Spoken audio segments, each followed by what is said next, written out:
Welcome to the NIST CyberSecurity Framework Awareness Training. Today's lesson is going to be on asset management.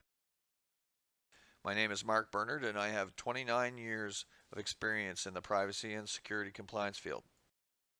Asset management is the first of 23 lessons. Our instructional objective reads as follows. Participants will learn about the techniques used to implement the NIST cybersecurity control objectives for asset management processes. The knowledge transfer process will take you from a Bloom's Level 1 to a Level 3 or 4 application and analysis. How many of today's participants have implemented asset management before? Under the NIST cybersecurity framework, there are 6 goals or objectives for asset management.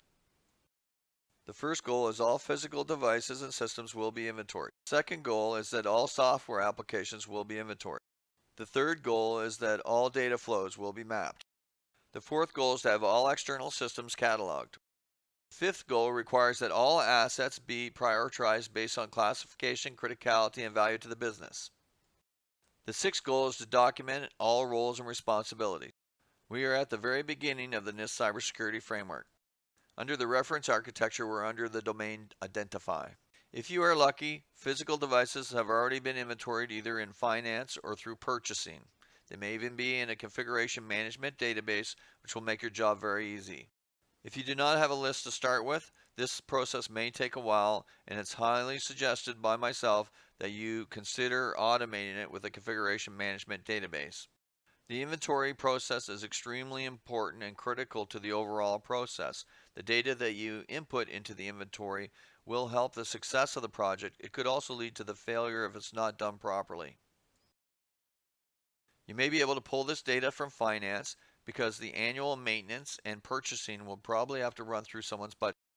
The protection of data stored on these devices as well as the destruction of media is critically dependent on the inventory. Similarly to the hardware, software also has some additional risks, including the annual maintenance and support of the software as well as the licensing costs. Normally, it's finance that has to keep accurate records, but there may also be a manager who's been put in charge of this responsibility. If you have an ITIL environment, there may be something called a definitive software library. Some organizations also spend money and create something called an application portfolio. Data flow mapping will be extremely important. It also has legal implications if you handle the personal information of customers. Depending on the infrastructure and how the network is designed or how many continents you're sitting on, this data flow map could be extremely complex. It's something that has to be done correctly in order to be able to assess the risk to the information. The political jurisdiction where your data resides will dictate the regulations and the laws that protect it. The risk to your data and the exposure will depend on the protocols and the design of your network, where your data flows, how many hops it has, and which continents it crosses. Data flows are used in privacy impact assessments, and the GDPR will require these to be completed for compliance. External information systems are not normally owned by the enterprise or the organization. External information systems are often the systems that our suppliers use or our cloud vendors. In order to understand the risk or the exposure involved with these systems, we need to catalog what type they are and who has access to them. Normally, the criticality of systems is already known by the IT managers, so a discussion with them is necessary. A more formal approach will require the completion of a risk assessment, at which time we will collect a lot of the data that touches on the criticality, the potential impact to the organization, as well as the value. The most effective way to document roles and responsibilities is to use a matrix like the one I'm showing you here. In this roles and responsibilities matrix, I've listed all the cybersecurity framework controls down the left-hand side. Across the top of the matrix, I've listed a number of generic type job descriptions.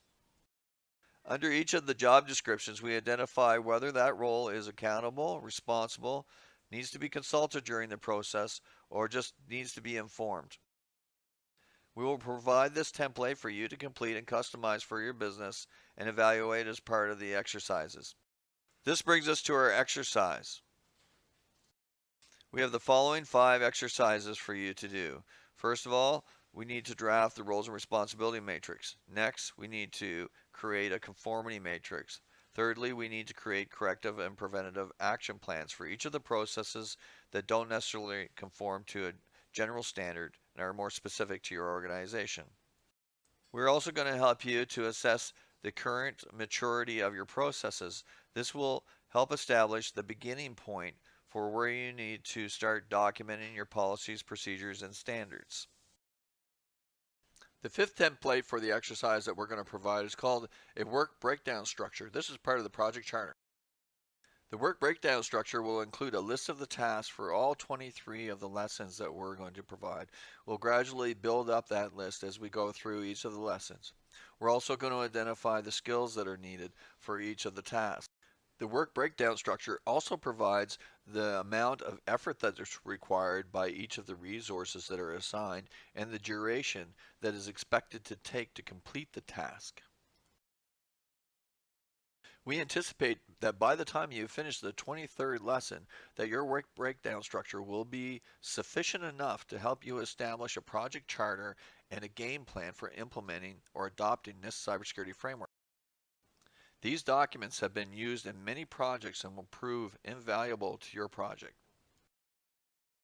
Post-test. After attending today's lesson and completing the exercise, how many of today's participants feel confident enough to implement the NIST CyberSecurity framework, identify asset management processes? The feedback from participants attending this lesson will be gathered through a questionnaire online. We have prepared the following 6 questions for participants.